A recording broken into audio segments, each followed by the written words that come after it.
Happy Tuesday, how you doing? Yes, I still have a Tom Brady jersey. This one came from the pro shop at Gillette Stadium. I didn't buy it at Walmart. This is the real one.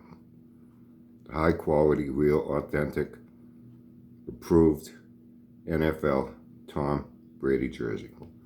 And we really suck now. That's the truth. I'm honest about it. We had our time when we were the worst team in the league for I don't know how many years. Going back to when I was a kid, my godfather used to take me to Patriots games at Sullivan Stadium, their first stadium.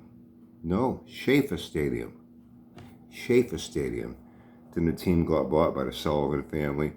They built a stadium right across the street. Now it's Sullivan Stadium. And eventually ended up with Robert Kraft there in Gillette Stadium. I'll tell you, that old Schaefer Stadium, I was like 6 years old. It was long aluminum benches.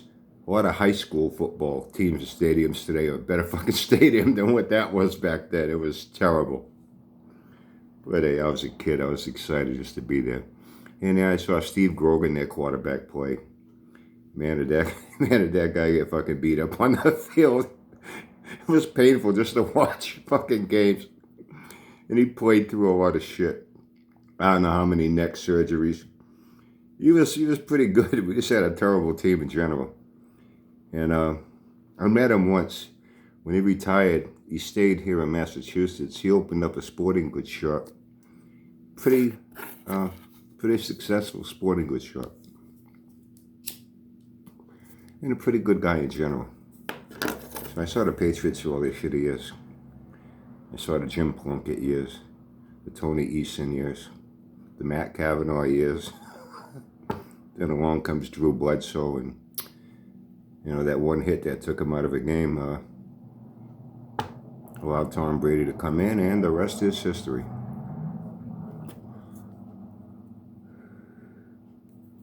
I gotta be quick. I gotta get to the VTH today. I have today and Thursday again. I failed to mention something yesterday. I mentioned it, but didn't get into it. I mentioned yesterday how I could tell you a good story about Nitrous Express with Sanford.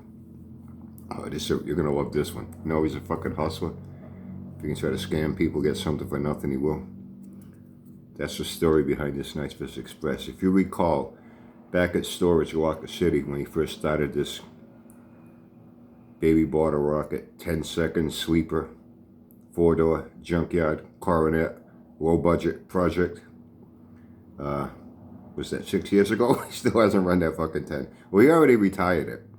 He made it very clear. He made that one run as wobble rocket going down the track, all bouncing all over the fucking place. NT, no time.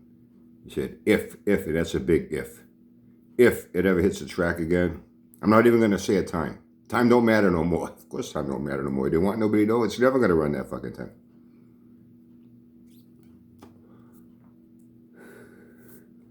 And he was lucky that track let him get away with running that thing through tech inspection with how bad that fucking suspension is. He already failed tech once. The only one time he went to a quarter-mile track. Failed tech, they wouldn't let him race. And how I know? Oh, he won't mind me mentioning his name, Lamb He was supposed to be with him. At that time, he called, hey, Brian. Guess what? Sanford, we're talking on the phone. Sanford, failed tech, baby bottle rocket. I said, what? I said, yeah. He told me, hey, he's going to a quarter-mile track. Said I could go with him. So I'm waiting for him to pick me up. I'm waiting. He never picks me up. I try calling him. He doesn't answer his fucking phone. Later on the day, he calls me. Oh, sorry about that. I kind of forgot about you going with me. So I asked him, what happened? Would you run? He said, real hesitant, doesn't want to say too much. Then he finally says, well, I couldn't run it. The tech inspectors were a real asshole. They wouldn't let me race. They started saying there were things wrong with the car. It's all their fault. Once again, he's a fucking victim. He likes playing the victim role. Blaming the tech inspectors for not letting him race because this car was junk. And as I recall, that front suspension with bushings and everything else was a fucking mess. Even one time, he made a pass and he's, oh, it scared me. I had to take my foot out of it. The wheel was shaking in my hand. The front end was shaking. Well, first of all, he's got no fucking sharks in that thing. It looks like he has sharks in it, but he drilled them out and drained all the oil to save the weight. So technically, it looks like he has sharks, but his front suspension is non-functional. That's why that front end bounces and shit, you know? Maybe when the tech inspectors leaned on it, and the fucking thing went boing, boing, boing. What the fuck? These sharks don't work. Press down on it, fucking air's pissing out of it. What the fuck's the matter with you? Get out of here. You know? Anyway. Now Nitrous Express. I got a fucking hair in my mouth. Nitrous Express. Back at Storage Rocket City. When he was going with his nitrous. And Lamb Shop's the one that put the brackets in, mounted the bracket, set up the tank, ran the lines all the way up into the engine bay. Lamb Shop did that. Lamb Shop's also the one that laid on the fucking ground on a hot fucking day on gravel for a couple hours, scraping all the undercoating off everything on that to save that 12 pounds of weight, whatever the fuck it was. Sanford didn't even offer him a fucking blanket or a piece of cardboard to put under his fucking back. You know what I mean? Hey, Dr. Ott, be careful. Are you aware of what happens to his friends? what turns up in the end? And he had that big nitrous. Every time he did a video sitting in the back of Storage Rocket here, we had a little area cleared up. And that's where we had, what's-his-face, Kiwi's Hemi there for the longest fucking time. The new Gen 3 Hemi, it was all orange, it looked nice. He was going to rebuild it for Kiwi because Kiwi was going to put it in a Mitsubishi, if I recall correctly. That thing sat there for fucking months and months and months, and people asking me, how come they haven't rebuilt that yet? Oh, I'm waiting on parts. It's always waiting on parts for months. Then, one day, the fucking engine disappears. Fucking disappears. Then they got asked about it. Hey, what happened to that Hemi, that Gen 3 Hemi? Oh, Kiwi changed his mind. He decided he doesn't want to go through with the Hemi Mitsubishi project after all. If I'm not mistaken, didn't that engine show up at fucking Al's, and Al's the one that fucking put it together? If I'm not mistaken. He got it done. Now what it went into, I don't know. There's a little story to that engine too, you know. And the whole time, Nitrous Express, Nitrous Express. He even had that sticker across the top of the windshield, Nitrous Express. It was there for a while. After like a couple of years, it's gone. That poster, no longer Nitrous Express poster. No longer that sticker on the windshield that was taken off. Interesting. I wonder if something little went on between him and that company. Sure as shit, that's what happened. And I got this from the inside source that was around there that knew the inner workings due to the fact that he's the person that installed the fucking nitrous in the car. Sanford fucking conned and hustled them for a free fucking nitrous kit. Reached out to them, hey, you know, I'm so-and-so, I got a big YouTube channel. And I could understand them wanting to go along with it.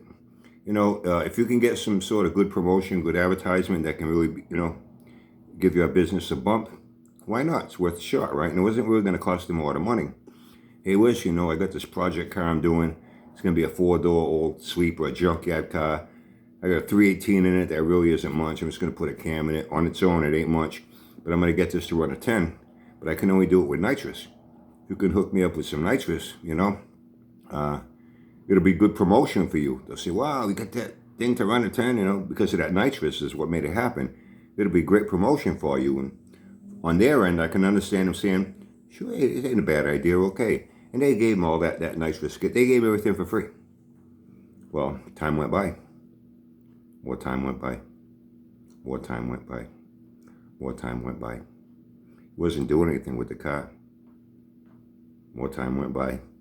Now they're like, hey, guy, when are you going to race that thing and run that 10? Start giving us the promotion. We held up our end and gave you what you wanted.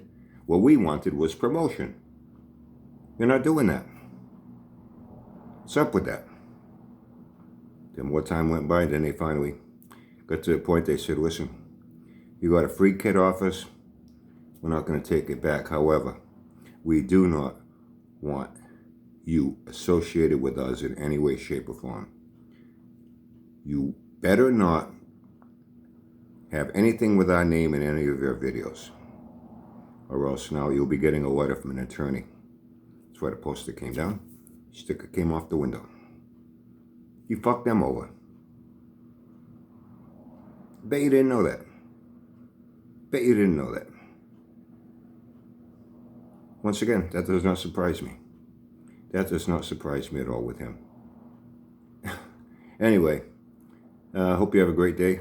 Now, nice week again. We're back up in the fucking mid-80s again and very humid. Good old New England. If you don't like the weather, just wait a minute. And speaking of a minute, I got about a minute to start getting ready to get my ass out of here. So have a great day. Have fun and stay safe.